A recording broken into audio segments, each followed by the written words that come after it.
বরুণ বলে কৃতিকে অনলাইন থেকে জাল অর্ডার দিয়ে খেয়ে ফেলেছে, এজন্য পেট জ্বলাপোড়া করতেছে। হ্যালো বন্ধুরা, কেমন আছেন সবাই?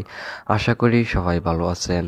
ভাগ্যরেখা সিরিয়ালের আগামী পর্বের আপডেট নিয়ে চলে এসেছি আপনাদের মাঝে। বিস্তারিত জানতে ভিডিওটি লাইক দিয়ে আমাদের ইউটিউব চ্যানেলটি সাবস্ক্রাইব করুন। ভাগ্যরেখা সিরিয়ালের আগামী পর্বে আপনারা দেখতে পারবেন।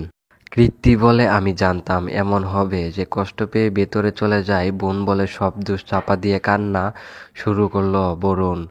বলে মা তুমি সবসময় কৃতিকে সাপোর্ট করো বলে এই সময় কৃতি স্বামীর ভালোবাসার দরকার। অভয় বলে শ্রদ্ধা একদমই ঠিক বলেছে। অপরদিকে অভয় আজ তার প্রথম বেতন পাবে। অভয় বলে আমি আজ ট্যুর বুক করব। শ্রদ্ধা বলে না, আমার বাইকে করে যাবে। অভয় বলে বাইকে গেলে তো কথা হবে না। শ্রদ্ধা বলে আজ আমি আইসক্রিম খাবো স্যার। আরতি কলেজে যেতে চাই, কিন্তু তার কাছে টাকা নেই। সে মনে মনে ভাবে আর বলতে থাকে যে মা আমাকে এমন অবস্থায় ফেলে রেখেছে পেছনে। কেউ বলে তুই সবসময় মিথ্যা বলিস। আরতি বলে আমি ভালোবাসি না। এই ছিল আজকের ভিডিওটি ভালো লাগলে আমাদের ইউটিউব চ্যানেলটি সাবস্ক্রাইব করুন। Thank you so much.